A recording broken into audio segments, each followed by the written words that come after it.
Thank you for joining me for this episode of God Talk. And in this episode of God Talk, I want to talk to you about what makes going to church so scary for some people. I had a really interesting conversation this past week.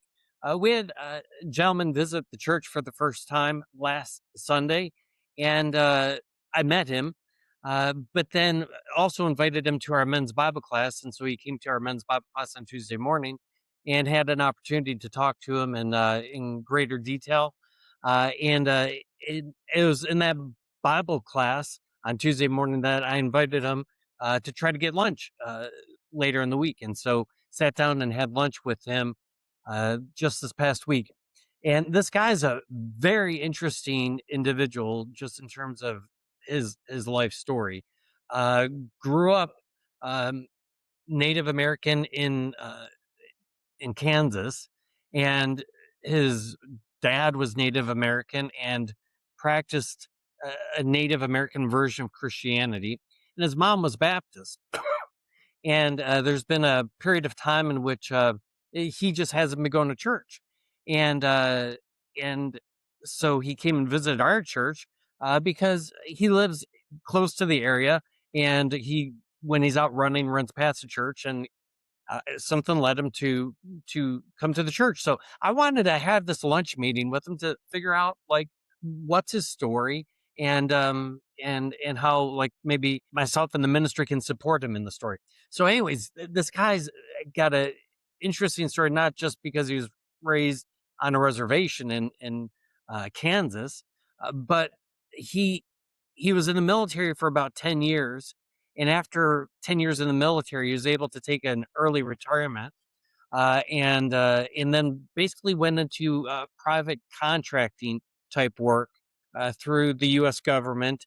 That is almost like a blend between the business world, military, paramilitary. Like his official term is he's a diplomatic security agent. Not only is he into diplomatic security, he helps run one of their locations. And man, this guy is built. I mean, he is built. Like I don't think he has an ounce of fat on him. One of my members called him the Hulk.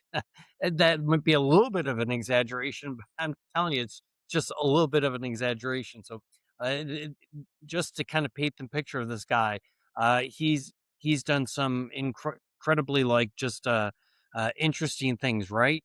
On the diplomatic side, but also on the military side, fighting ISIS. Like th- th- this guy's someone you wouldn't want to mess with. But what's interesting about him is like he was so like mild mannered. He wasn't like this like really arrogant individual or really cocky individual. Obviously, to be doing what this guy does at the level in which he does it, where he operates from, if there's the Secretary of State or some high official comes in, he is the one that provides security for that specific individual. Like he's accomplished a lot, all before like he's not even 40 yet. So I was having lunch with him and just kind of talking to him about what kind of brought him to church and his church background and trying to reconnect and so forth to church. He mentioned this. He said, I have to be honest with you. I've been less scared going into combat than to show up to church by myself this past Sunday. And when he said that, I just laughed and I'm like, that is going to be my next podcast. And that blew my mind. This guy has done some crazy stuff over his years of military and private contractor work he does now. And he finds it more scary to walk into our church, a church, than when he's had to go into combat. Even though that blows my mind, and it does. I knew that walking into church is a scary, it's a scary event for people, especially if they're by themselves.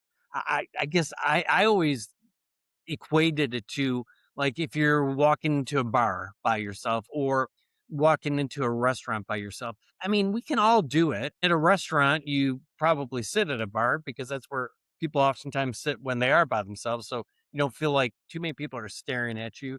or noticing you, but it's awkward, at least for people that maybe aren't super secure, to walk into a restaurant and be at a table by themselves and eating while everyone else around you is kind of socializing and having a good time. It's just you and your food. And so that's what I've always compared like walking into church to in my mind, is that it's uncomfortable. And I know it's uncomfortable for people who are single, but he's comparing that to going into combat, has been less scared going into combat rather than walking into the church. Like that, that ought to get our attention, because there's a few things that I have a problem with, like that should jump right out at us. The first is it is a testament to spiritual warfare. I mean, if you think about it, like he's less scared going into physical warfare. What that's telling me is that there's spiritual warfare in him and in many individuals, before they walk into a church, especially once again by themselves, not knowing anyone, not knowing anything about the church. Like there's a battle that's going on that is every bit as real and to some extent more intimidating than being out there on the battlefield for this like bad butt dude. I'm just going to try to keep the cuss word out of it. That battle's real. That spiritual warfare is real. What comes to mind is kind of C.S. Lewis in the Screw Tape Letters. In the Screw Tape Letters, it's C.S. Lewis's glimpse into the spiritual battle, the spiritual warfare that goes on, between Satan and his demons, who it can like try to influence our actions and our decisions, who put thoughts into our mind, who try to distract us, who try to keep us away from God and always kind of looking in a different direction.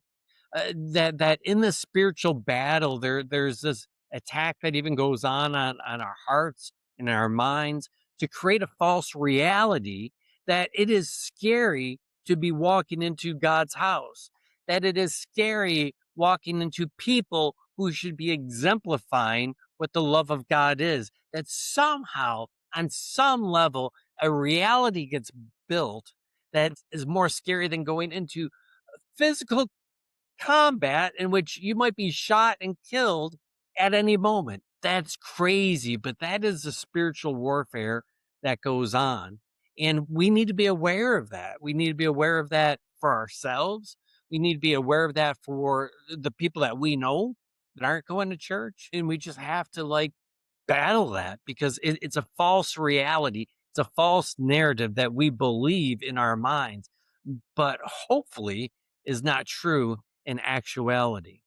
The second thing that kind of jumps out at me and that is concerning to me about hearing him say that is that this is something that is a challenge to the church, right? That somewhere, somehow, we've earned the reputation that we're a scary place to go. And maybe that's been earned. Maybe it's a false reality, a false narrative of Satan, but to some extent, maybe some of that's been earned because maybe you feel like as you walk into a place, a church, like you might be judged.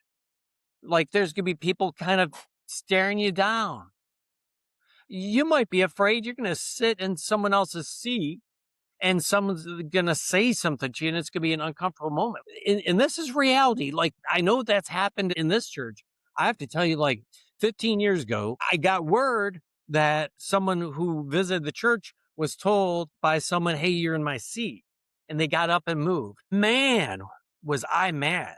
Like, are you kidding me? This someone thinks that like they have a seat that belongs to them.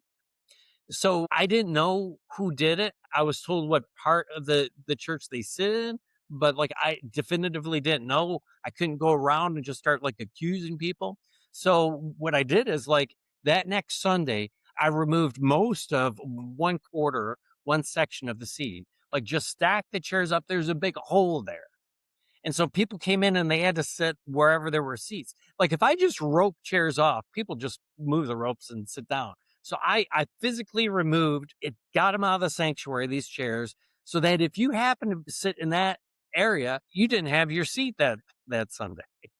And in the announcements, I said, "Hey, I'll explain this like in a few weeks." Next Sunday, that group of chairs were back. But in the next section over, I did the same thing. So if you sat in there that Sunday, you were having to find a different place to sit. The next Sunday, I did it with a third section. The next Sunday, I did it with the fourth section. And on that fourth Sunday, I said, here's why I've been doing this over the last 4 weeks.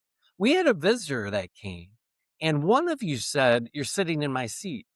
I better never hear that we ever say that to a visitor or anyone again.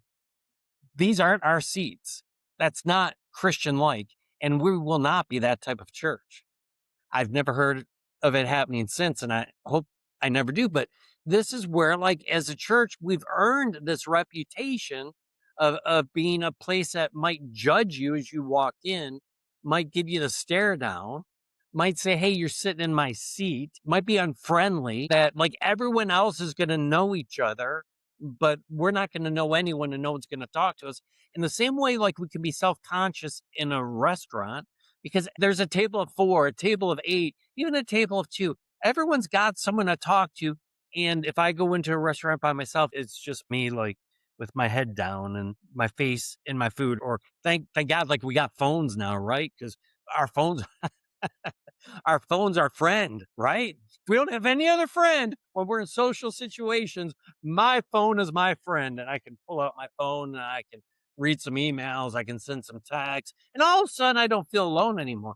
But this is the feelings that we might get when we go into church. Sometimes it's people thinking, you know what? I don't know the rhythm of how they worship. I won't know when to stand. I won't know when to sit. How unfortunate is it that that might keep someone away?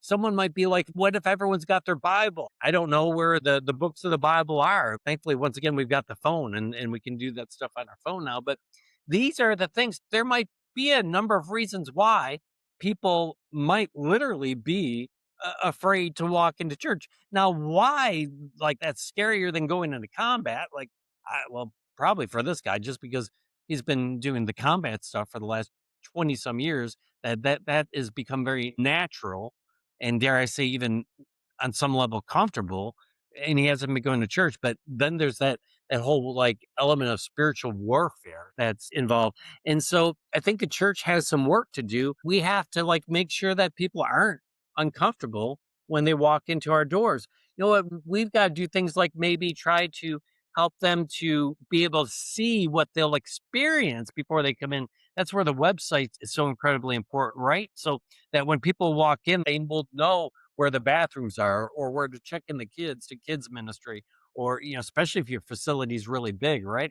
Ours isn't that big that you need a map to get around it, but still, if you're walking into a 25,000, 30,000 square foot facility and you don't know where things are, that can still be somewhat like just disconcerting. So we need to help people to get a glimpse to see what service will be like, and that's where like helping them to watch a service like the previous week's service, that we would know what the sermons are like. And once again, that we would just know what the rhythm of service is so that we don't feel like out of place, right?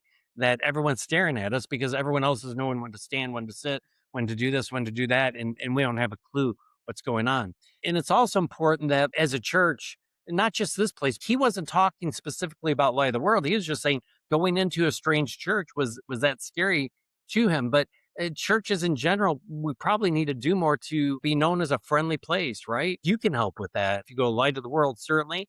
If you're listening somewhere else across the country, like be friendly at your church. Like we'll go up and talk to the people that we know, but the people that we don't, we won't. So we create this culture where people that have the connections, the people that have been there the longest, there's the group of friends that everyone has at church. And we just feel like kind of insignificant. At a restaurant, you can pull out your phone and it's not looked down upon, but someone just sitting there with their nose in their phone at the church, yeah, it gets to be a little like, hey, leave your phone in the car. You're in church now, right? You get judged a little for that. We need to do our part to make people feel more welcome when they visit at church. And so there's a spiritual warfare component to this. There's a wake up call, I think, to the church in this. And I think there's a challenge for us. And that challenge is like, we need to invite people to church because it is incredibly intimidating to just go on your own. especially if you're single or your spouse isn't going to go. I mean, how many men aren't willing to go, but then the woman will go by herself or with the kids? It will go a long ways to help people with their anxiety if we would just invite them to church. Not just, hey, this is where I go to church, you should come sometime, but hey, this is where I go to church. If you're interested in going, I'd love to pick you up Sunday, 10 a.m. Service starts at 11 a.m. and I'll pick you up and we'll go there together and maybe you can grab a bite to eat afterwards for lunch. Do that. That makes it far less scary. Maybe you don't know the person that well. Maybe it'd be awkward picking them up. Say, hey, this is what time service is. I'm going to be there this Sunday at the second service. Text me when you get in the parking lot. I'll be out there looking for you. Like, these are the little things that we can do that can really disarm Satan in that spiritual battle, because it is a real battle that people are scared to go visit a church if they're not currently going to church. So just make the effort to take away some of that intimidation, that false reality that Satan puts in our minds, because it will make a big difference if they have a friend there rather than walking into what they think is a club of strangers where everyone's going to know each other than them knowing someone. As long as anyone would rather go into combat than to walk into church by themselves, I'm going to tell you, Satan is winning the spiritual war.